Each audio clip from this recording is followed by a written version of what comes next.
네, 맛있는 테마 NH투자증권 청담 지점으로 연결하겠습니다. 윤정식 대리님, 안녕하세요. 안녕하세요. 네, 반갑습니다. 자, 중국, 일본, 그리고 우리나라가 동조화돼서 강세를 보이다가 지난 금요일에는 같이 하락을 했습니다. 그런 가운데 또 미국 증시가 한 2달 정도 횡보를 하더니 나스닥이 또 박스권을 벗어나는 다시 상승세를 재개하려는 듯한 움직임을 보여주는데요. 다 같이 강세장으로 갈 것인가 아니면 다시 또 미국 쪽으로 매기가 옮겨질 것인가 이런 부분들 좀 시장에서 생각을 하고 있는데요. 어떤 이야기 오늘 들어볼까요, 대리님? 네, 오늘은 현대 엘리베이터 얘기 좀 들려드리도록 하겠습니다.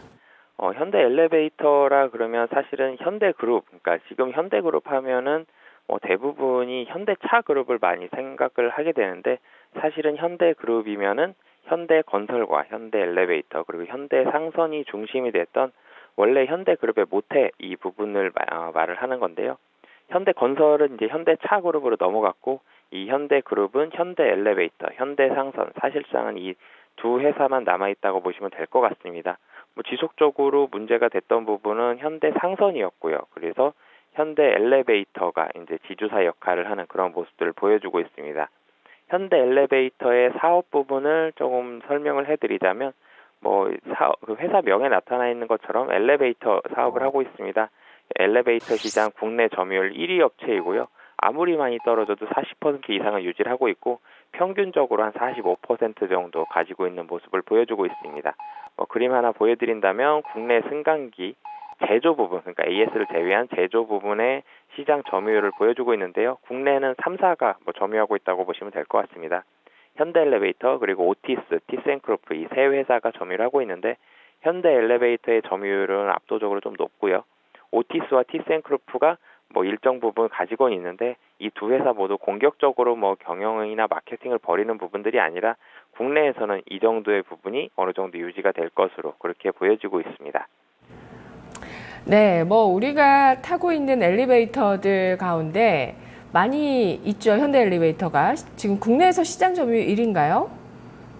압도적으로 1위입니다. 현대 네. 엘리베이터를 사실은 경쟁할 수 있는 회사는 국내에는 없고요. 점유율은 거의 50%, 많을 때는 50% 정도까지이기 때문에 네네. 압도적 1위라고 보시면 될 것 같습니다. 그러면 주택 경기에도 영향을 많이 받을 것 같아요. 요즘 분위기가 좋잖아요.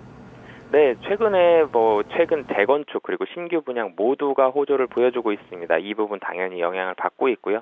주택 경기 관련하면 직접적으로 첫 번째로는 건설주가 수혜를 받았었고, 그 다음에 이제 건자재 같은 이런 업종들도 많이 수혜를 받았었는데요.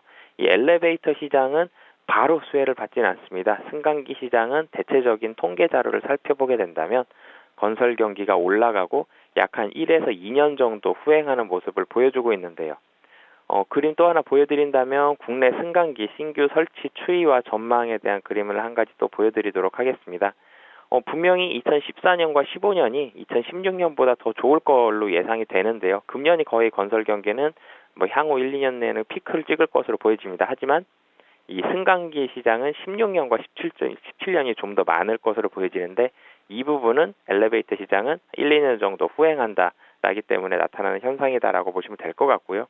그리고 또 하나 말씀을 드리자면 이 엘리베이터가 많아지기 위해서 이제 그 아파트가 많이 지어져야 되는데 국내뿐만이 아니라 신흥국 쪽에서 그 중에서도 가장 대표적으로 중국이 이 엘리베이터 수요에 있어서 이제 세계 시장을 견인하고 있다라고 보시면 될 것 같습니다.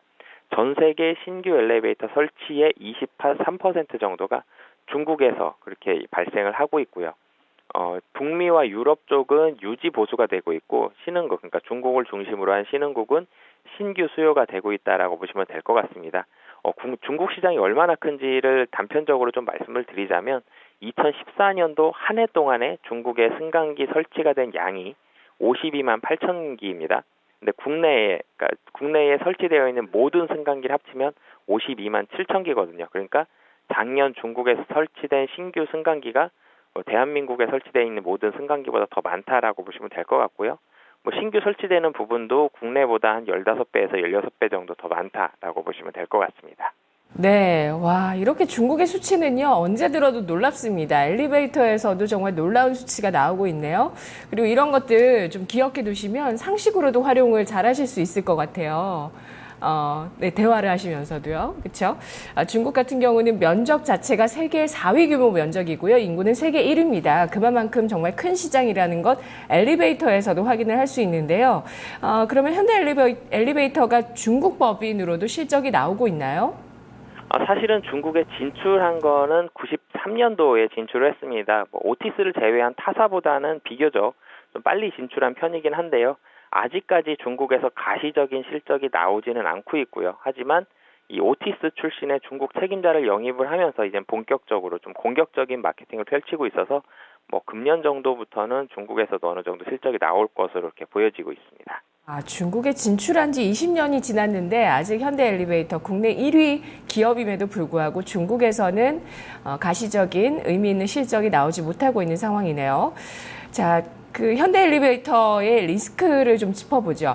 현대엘리베이터가 사실 펀더멘털로 주가가 움직이기보다는 다른 요인들로 많이 움직이게 됩니다.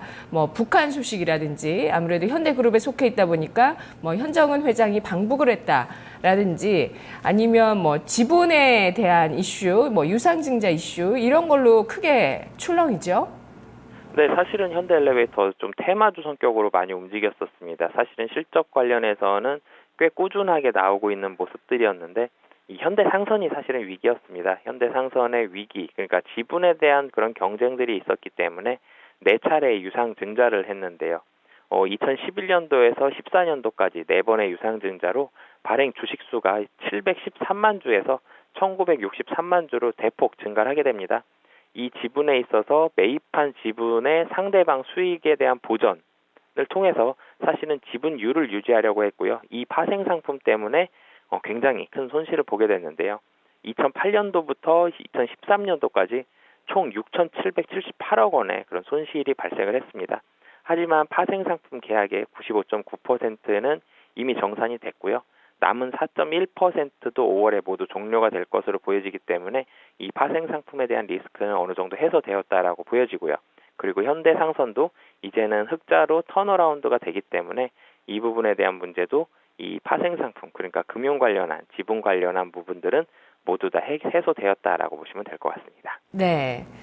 현대엘리베이터 최악은 지났다는 말씀이세요? 네, 그런 부분에 있어서 5월이 되면 확실하게 100% 지났다라고 말씀을 드리겠지만 네. 아직 4월이기 때문에 100%는 아니지만 99%는 지났다라고 보시면 사실 될 것 같습니다. 네, 그런 최악의 국면이 지나게 되면서 현대엘리베이터가 과연 여전히 테마주적인 성격으로 어떤 방북 이슈라든지 이런 쪽으로 더 강하게 움직이게 될지 아니면 펀더멘털 쪽으로 뭔가 개성되는 부분들 시장에 많이 어필을 하면서 이런 부분에 따라서 움직이게 될지 좀 지켜봐야 되겠네요. 앞으로 주가를 움직이는 모멘텀이 뭐라고 생각하세요? 우선은 승강기 제조 부문이 지속적으로 성장을 하고 있습니다. 이 부분에 있어서 본격적인 턴어라운드가 예상이 되고 있고요. 국내 건축 경기는 굉장히 호조를 보이고 있습니다. 네, 제가 방송에서 건설 경기 말씀드릴 때마다 항상 강조하는 게 대형 건설사 작년도 그렇고 금년도 그렇고 분양률 100%이기 때문에 지속적으로 호조입니다. 그리고 여기에다가 승강기 안전관리법이 강화가 되었습니다. 이 부분에 있어서는 노후화된 승강기의 교체 수요가 더 많이 발생할 수 있고요. 그리고 승강기 안전관리법이 강화가 되었기 때문에 AS에 대한 매출도 더 많이 발생할 것으로 예상이 됩니다.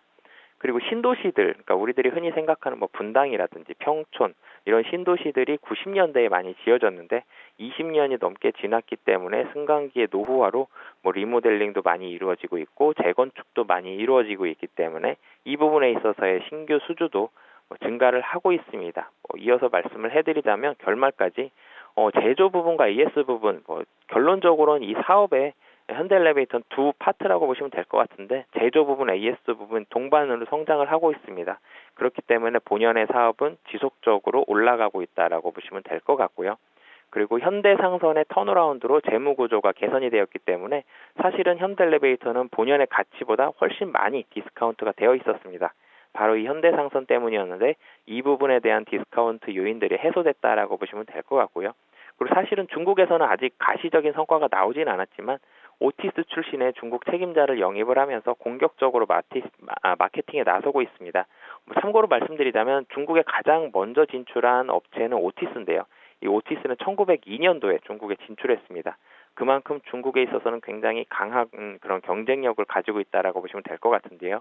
이 오티스의 중국 책임자를 현대 엘리베이터에서 영입을 하면서 중국향에 강한 그런 드라이브를 걸겠다라는 의지를 충분히 표현했다라고 보시면 될 것 같습니다. 네, 현대 엘리베이터의 주가는 지난해 여름에서 가을까지 한 서너 달 횡보를 한 이후에 상승세를 점차적으로 타고 있습니다. 지금까지 60일 이평선을 지지해 나가면서 주가 상승 추세를 그려나가고 있는데요. 오늘 장에 1% 상승하면서 양봉이 나오고 있죠. 오늘 장 진입 가능한가요? 전략 주시죠? 네, 사실은 지금 가격이 제가 말씀드린 매수 가격보다 조금 높게 형성이 되어 있는데요. 중장기적으로 투자한다면은 회사가 상당히 좋아지고 있고 이제는 정상화가 되고 있습니다. 두산그룹과 마찬가지로 동부그룹, 현대엘리베이터, 이 현대그룹까지도 모두 회사가 정상화되고 있다라고 보시면 될 것 같고요. 매수가는 72,000원 말씀드렸는데 단기적으로 보신다면 한 번의 조정이 더 나왔을 때 접근하시면 좀 더 편안하실 것 같고요. 중장기적으로는 지금 가격에서 접근하셔도 크게 무리는 없을 것 같습니다. 그리고 차트를 일봉으로 보신다면 좀 부담스러워 보이지만 주봉으로 보신다면 아직도 전고점 대비해서 한참 많이 남아 있습니다. 목표가는 9만 원 정도 어렵지 않게 회사의 정상화에 포커스를 맞춘다면 올라갈 수 있을 것으로 보여지고요. 손절가는 7만 원 말씀드리겠습니다. 네, 알겠습니다. 잘 들었습니다. 감사합니다. 네, 현대엘리베이터 윤정식 대리는 실적 개선과 정상화라는 데 초점을 맞추면서 앞으로 주가 움직인다고 전망을 하고 있습니다. 지주사, 주택시장 호조, 턴어라운드, 중국 모멘텀 기대가 현대엘리베이터에 숨겨져 있는 테마였습니다.